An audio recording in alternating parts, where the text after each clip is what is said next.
You ever see one of those financial headlines from halfway around the world and think, okay, but how does that actually affect me? We hear about central banks and interest rates all the time, but it can all feel pretty disconnected from our daily lives.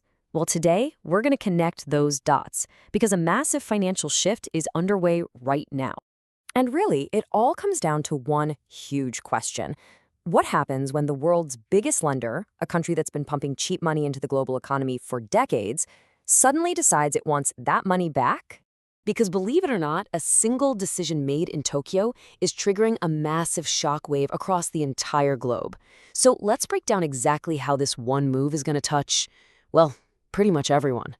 Okay, so our story kicks off with the spark that lit this whole fire. Japan making the historic call to finally end its long era of super cheap money. Now, this didn't happen out of the blue. The Bank of Japan basically told everyone what was coming. It started with some hints from Governor Ueda back in early December. Then, some really strong business data came out, and that was pretty much the final green light they needed. And boom. On December 19th, 2025, they did it. They hiked the rate target to 0.75%, which is the highest it's been since 1995. And the markets? They reacted instantly. Japanese bond yields just shot up.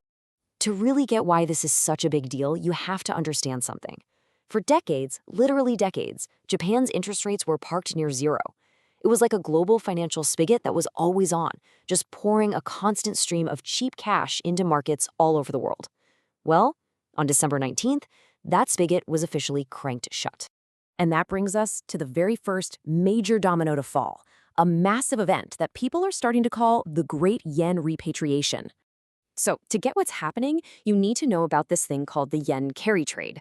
It's this super popular trick that big investors have been using for years. Here's the play.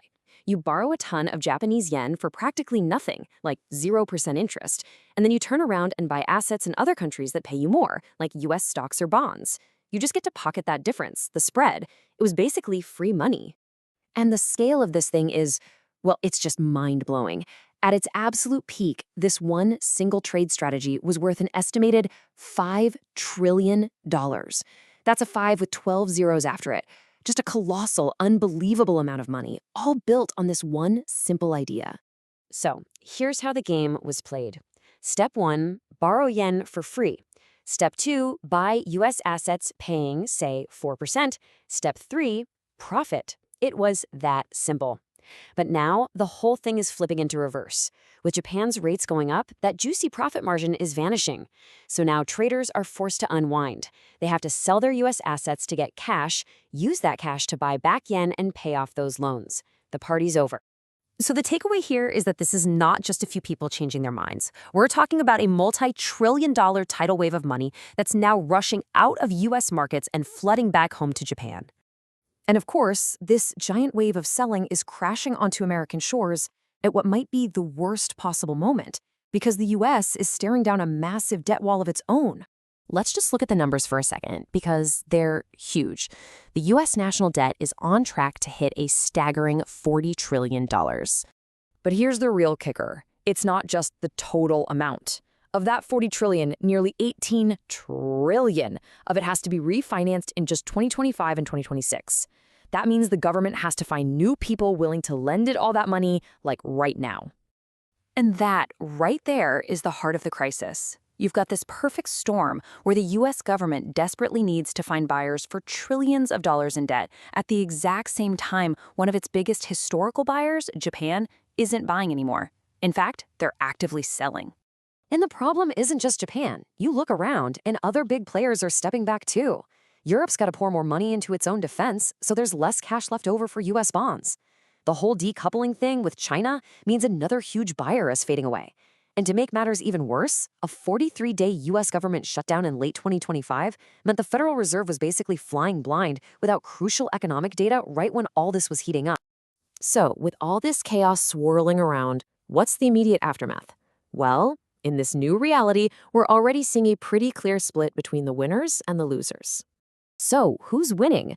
Well, for one, Japan's giant megabanks. After decades of zero rates, they can finally make some real money lending at home. Big US banks could also do pretty well since they can keep charging high rates on loans while what they pay for deposits might actually fall. But then you have the losers. Think about real estate investment trusts, or REITs. They're getting slammed with higher costs to refinance their debt. And all those high-growth tech companies, their future profits suddenly look a lot less valuable when you factor in these new higher interest rates. Okay, so why should you care about any of this Wall Street stuff? Well, the connection is actually super direct. When US bond yields go up because of all this selling, that can mean higher mortgage rates when you go to buy a house.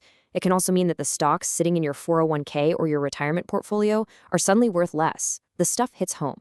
All right, so with all this uncertainty and volatility shaking the system, where's all the smart money running for cover? Let's talk about the flight to safety. In times of serious financial stress, investors have always had a habit of running back to one thing: gold. And this quote just nails why. It is nobody's liability, has inherent value, and, if stored domestically, is out of the reach of foreign governments. In a world where currencies can be used as weapons, that last part is absolutely crucial. And this isn't just some abstract idea. Look at the data. It's wild. Central banks around the world have more than doubled how much gold they're buying each year. They're actively shifting away from holding other countries' currencies and moving into a physical asset they can actually hold in their own vaults. This trend is getting so strong that the big players on Wall Street are making some pretty eye-popping predictions. Get this. JPMorgan is now forecasting that gold could hit $5,000 an ounce by the end of 2026. So when you take a step back and look at the whole picture, it's pretty clear. What started as just one interest rate hike in Tokyo has pulled a thread that is now unraveling deep connections and vulnerabilities all across the globe, linking interest rates, government debt, and the very flow of money itself. And that leaves us with the $1,000,000, or maybe $1,000,000,000 question. Are we just living through a really bumpy, volatile period in the market, or are we witnessing the first chapter in the story of a brand new financial world order? That's what we're all waiting to find out.